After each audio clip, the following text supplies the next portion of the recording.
Welcome to the Cheating Secrets channel. We hope you enjoy today's story. I was sitting there watching TV. Ak was playing Nebraska. It was a game approaching the fourth quarter. Without Reggie Bush and Lendale White, Ak was doing poorly. I noticed my wife coming out of the kitchen. She had a sour expression on her face. It seems lately she always has a sour expression on her face. 2 months ago, our youngest just left for college, and for the first time in 18 years, we were alone together. I think that every time we're alone, her expression changes. My name is Bill Jackson, and I'm 44 years old. I live in San Bernardino County, California. My wife Sheila spent most of her adult life as a homemaker, raising our 3 children. About a year ago, she decided to return to work. During this time, I began to notice subtle changes in her attitude. The frequency of intimacy started to decrease slowly. I never attached much importance to it. I just thought it was normal after being married for 22 years. Ever since she started working, she signed up for a gym membership. She wanted to get herself in shape. I thought it was a great idea, so I also started regularly going to the gym. I needed to shed a few pounds. I had spent too much time sitting at a desk. I needed to do something to energize myself. I feel better exercising early in the morning before starting work. It seems I have more energy at this time of day. If I worked out in the evening, I was usually too tired to enjoy it.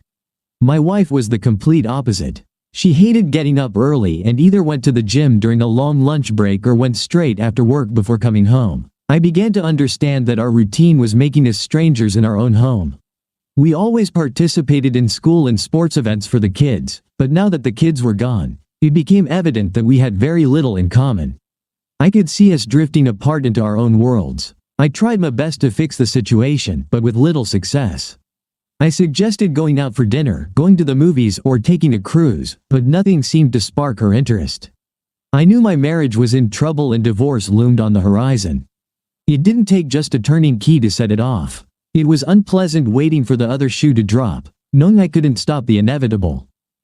Shelia's facial expression when I was around seemed to get sourer every week. Finally, one day I asked her if something was bothering her and if she wanted to talk about it. She turned to me, looked at me, and said, "I'm unhappy." When I asked why she wasn't happy, she shrugged and said she didn't know. I wasn't naive. I know that a good girl for one guy can be a bad girl for another. So, my wife might not be as innocent and true as in, "Till death do us part." I seriously doubted that her sexual attraction somehow diminished. Her loss of sexual desire towards me probably meant she either found someone else or was close and possibly even thought she married the wrong guy. Her depression from communicating with me could be caused by her temporary loss of pleasure from communicating with the guy she slept with.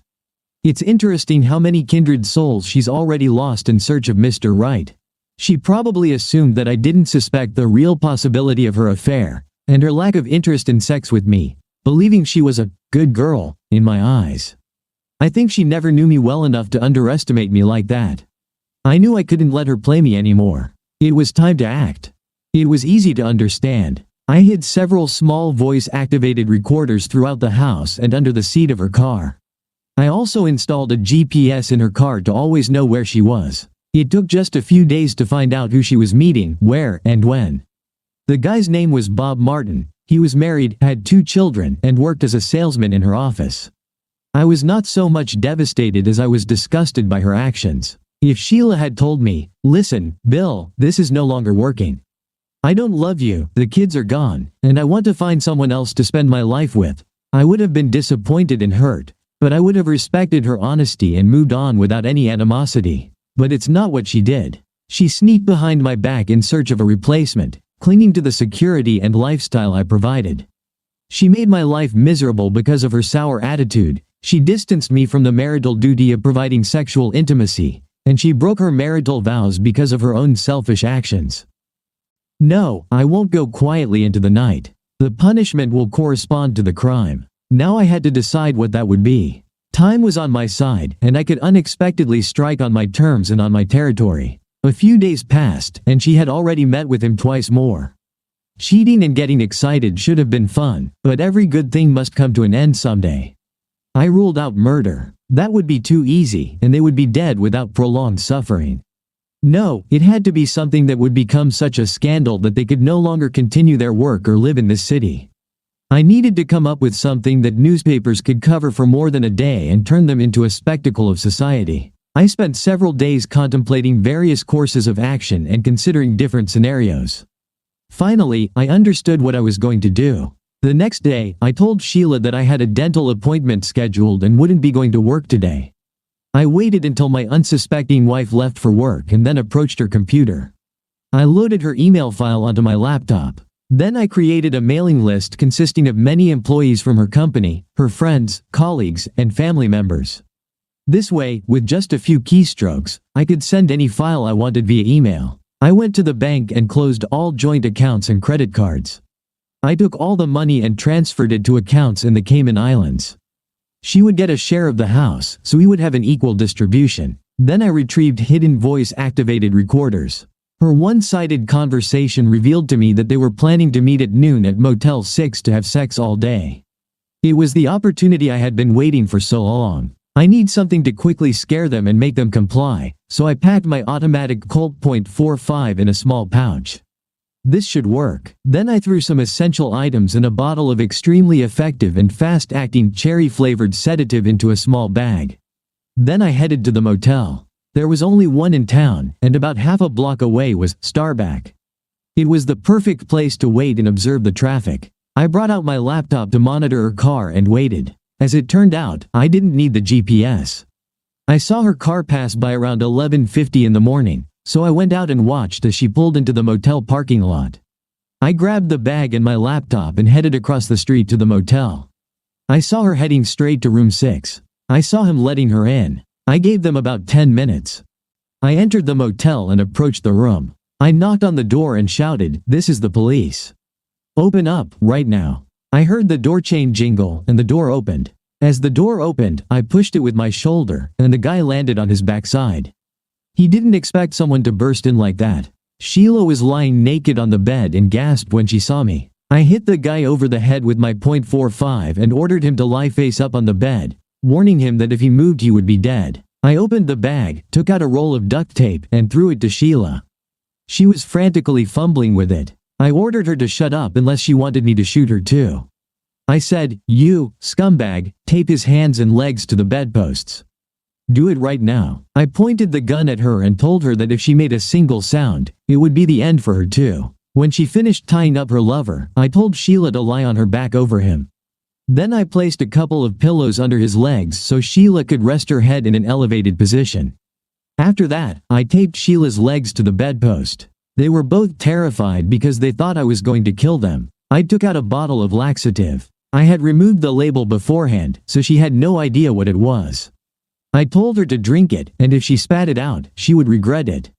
She drank the bottle like a good girl, and I told her it was cherry-flavored sparkling water, so she didn't need to worry about anything. She seemed to relax. I instructed her to lean back on 2 pillows. I wanted her head and chest to be elevated above her stomach.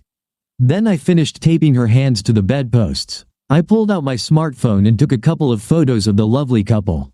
Then I retrieved my laptop from my bag and uploaded the photos to it.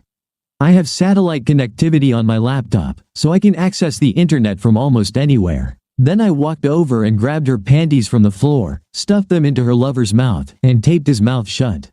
I grabbed his boxers, went to my wife, stuffed them into her mouth, and taped her mouth shut as well. Next, I went into the bathroom, took a large glass of water, and sat in the chair. I quickly drank the water. I was thirsty. Well, I checked the time and figured I had about 10 more minutes. I turned on the TV and couldn't believe my luck. The Jerry Springer show was on, and they had 2 fugitives fighting over some toothless skinny guy. Unbelievable. Just at that moment, I heard my wife starting to moan in her boxer shorts.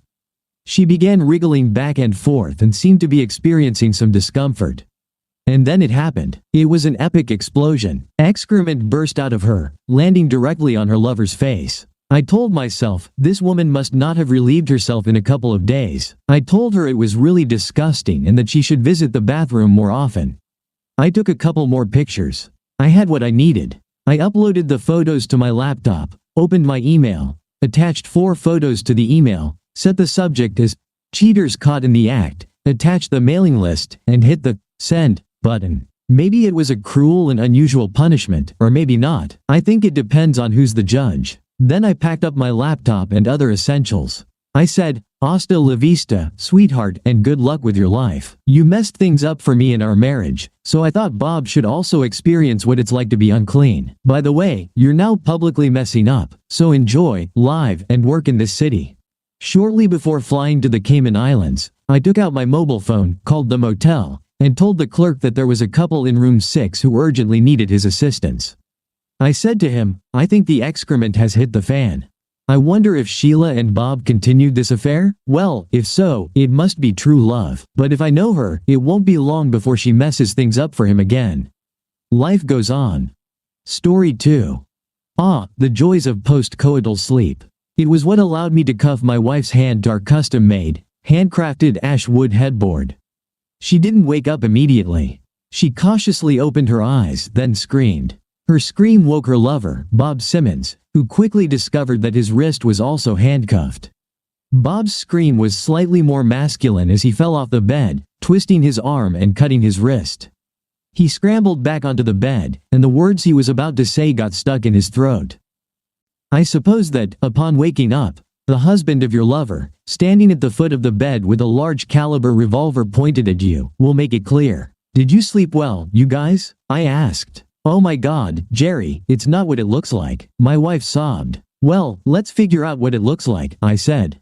"You are lying in our marital bed, and his juice is drying on your legs, trying to convince me that you are a faithful little wife? Don't do anything stupid," Bob croaked. "There's no need to go to jail over an unfaithful wife." His eyes were still fixed on the .35 Magnum in my hands. That made sense, as I was shaking a little from rage and sorrow. "And here is the man for whom you decided to leave me. If you were still my wife, I would have to defend your honor, but since it doesn't seem to matter much right now, I really don't care. It's interesting that he still holds you in such high regard," I replied. Barb ignored both of our comments. "Jerry, please, put the revolver down and let's talk about this. This fool isn't worth going to prison for," she pleaded. "Wow, I think a rose has truly bloomed in this relationship, hasn't it? He calls you names, and you call him names. I thought you would treat him with more respect. After all, he is the one you thought was worth breaking this up for," I replied sadly. "Jerry, we're not breaking up. I really messed up, but we can get through this. I'll fix everything, I promise," she sobbed. "How do you plan to do that? Are you going to go back in time and not sleep with him? Because that's the only way I can have anything to do with you in the future. I loved you so much that my life would be hell if this happened. I don't want to go back to that place, but if the alternative is living with an unfaithful woman, what options do I have?" I asked. I pressed the revolver to my temple. Maybe it would be easier just to pull the trigger like this. I'd end the pain, and you'd be free to sleep with whoever you want. "Jerry, no," she screamed. "Do it," he shouted. I slowly lowered the revolver. An idea struck me. I opened the revolver's cylinder and pressed the plunger to release the 6 bullets. They fell to the floor, and I bent down to pick one up. I heard a grunt as that idiot tried and failed to break the headboard to which he was attached. What a loser. He calmed down when I picked up the lone bullet. The look of horror on Barb's face was clear. This is a .35 Magnum bullet, which weighs 125 grams. When the bullet leaves the barrel of this revolver, it travels at a speed of 1,500 feet per second. When it hits something solid, it flattens and nearly triples the impact area it can damage. Even if you survive the hit, it will undoubtedly create a wound that will make you bleed out, I said, making sure I had their attention. I inserted the bullet into the cylinder. "Barb, you know how much I loved gambling before we met. In fact, it almost ruined us in the first few years of our marriage. I stopped for you. Don't get me wrong, I benefited from stopping, but I only had the strength to quit because I loved you so much," I said sadly. I tilted the revolver back slightly and spun the cylinder. As it continued to spin, I flicked my wrist and snapped the cylinder back into the revolver. Since I really don't know what to do, I'll let chance decide. "The finger of fate, if you will," I said. I slowly aimed the revolver at her lover. "Since Bob is our honored guest here, I feel I should start with him. Would you like me to record anything for your wife or daughters, Bob?" I asked. "It will be very lonely in that house at 726 Maple Lane if you end up eating this bullet, Bob. Your wife Allison and your twin daughters Zoe and Chloe will be quite devastated when they receive the package my investigator sent them. I considered sending a few less pornographic photos, but I decided your girls need to know exactly what you were doing late at the office. I also took the liberty of including pictures of your 2 other mistresses. Just so she gets the full picture. I didn't think he could get any whiter, but as I aimed the revolver at him, he grew even paler. I cocked the hammer back. He closed his eyes. I pulled the trigger. Click. The hammer fell on an empty chamber. I thought he would faint, but he came to his senses. Of course, the sheet around him started to turn yellow as he wet himself. You survived this round. Maybe you'll still get to see your pretty daughters, I calmly replied. I aimed the revolver at my wife. What about you, Barb? Are you ready to meet your maker? You went to church last Sunday, so I assume you confessed your sins. If you die today without the chance to confess, will you go to heaven or to hell? Unless things have changed. Adultery is still considered a sin in your religion, right? I asked her. Yes, she whispered with her eyes closed. Sorry, what did you say? I asked her. Yes, Jerry, adultery is a sin. It is a sin against your spouse, and it is a sin against God. I have never confessed what I did. I will go to hell if this bullet hits me, she said. Well then, let's see if your God wants you to live, I replied, cocking the hammer back. I pulled the trigger. Click. The hammer fell on an empty chamber. She sobbed as I pointed the revolver at my temple again. I was in such a dark place before you came into my life, Barb, I said to her. The only time I ever felt even remotely good was when I was winning that series. It was never about the money. It was all about the thrill. I remember thinking about how kind and gentle you were when you treated my hands that night in the emergency room. Gino's thugs really did a number on me. I told myself that if I had a caring woman like you in my life, I wouldn't need to gamble. Did I ever tell you that the memory of your hands bandaging mine made me stop? That night, I settled my debts with Gino and have never gambled since. I know that life without you would be hell. You are my support. If this bullet hits me, my suffering will end. You won't be able to hurt me anymore. I almost wanted to happen, I said quietly to her. She sobbed as I pulled the trigger again. Click. The hammer fell on an empty chamber. My wife screamed. Damn it, Bob cursed. I aimed the revolver at her lover. Since these might very well be your last moments on Earth, Bob, please tell me, why do you chase after married women? I really don't understand it. Your wife is attractive, and your daughters seem charming. Why? I asked. Please, man, don't kill me, he begged. I shrugged and cocked the hammer back with my thumb. He suddenly burst into tears. It's all about the chase, finding what excites them, and then playing it out. Your wife was just a little unsatisfied with you. In any marriage, even a good one, there are rough patches and mutual grievances. All I had to do was highlight how useful and sexual she was, and she passionately desired me.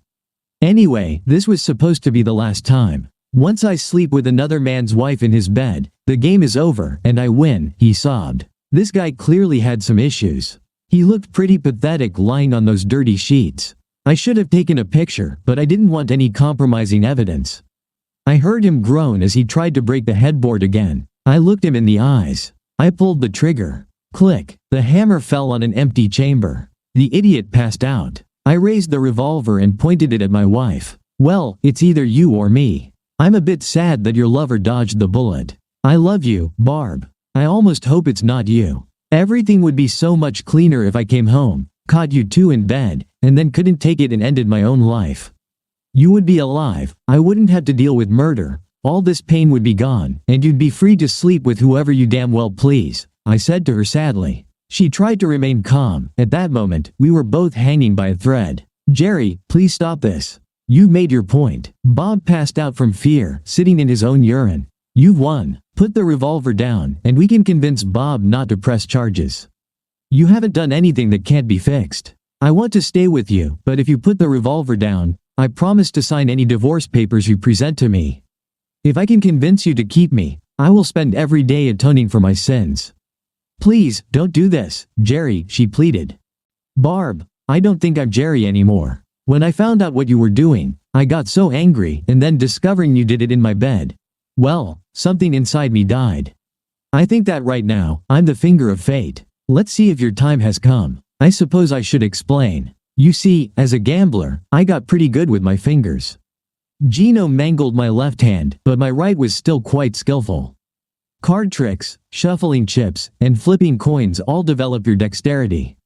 So, removing a bullet from the revolver cylinder isn't that difficult, especially when your audience is focused on the barrel. Tilting the revolver back to spin the cylinder gave me enough cover to take the bullet out and slip it into my palm. After that, it was all a game. Why? Because I wanted them to feel fear and pain, but I wasn't ready for the severe consequences of hurting these idiots. Let's get back to our story. I laughed so hard when I saw the expression on my wife's face. "What, bitch? Did you really think I'd go to jail for the two of you?" I managed to choke out, trying to catch my breath. Still laughing, I bent down and picked up all 6 bullets from the floor. This time, I loaded the revolver for real. No sense in taking any chances. I threw the handcuff key to my wife. She was sobbing and seemed to be slightly out of breath. Idiot Bob was coming too. Barb was still sobbing and made no move to take the key. I noticed Bob focused on the key but kept glancing at me, wondering what to do. "Take the key, idiot, grab your clothes, and get out of here," I told him. "Consider this a lesson, Bob. Right now, you're allowed to live, but if I hear anything from the cops about today, I will kill you and your family in the most painful way possible. If you keep your mouth shut, it will save not only you but also your wife and kids." I told him in the most serious tone. Would I actually do it? Hell no. But I hoped Bob thought I was serious, otherwise I could end up in jail for more than a few years. When all was said and done, Bob didn't utter a word about what happened. Barb was devastated but signed the divorce papers without any complaints. It helped that it was a pretty fair deal in terms of money. The only things I asked for were my grandmother's wedding ring and for her to take back her maiden name. She moved to Grand Rapids and sends me birthday greetings on social media. It doesn't seem like she's dating, but I don't check her social media page. I wasn't joking when I said I loved her. I still sometimes get furious about what she did to me. But I'm moving on. The good days are starting to outnumber the bad, and I've even made a few friends with benefits. Bob got divorced, and the last I heard about him is that he lives in a terrible one-bedroom apartment, paying alimony and child support, which almost broke him. I sent him one instant message before he blocked me. I told him that if he wants to end it all, he can borrow my revolver. Thank you for being with us and listening until the end. If you found it interesting, please subscribe, give us a like, and leave your comments. And we'll see you on the Cheating Secrets channel.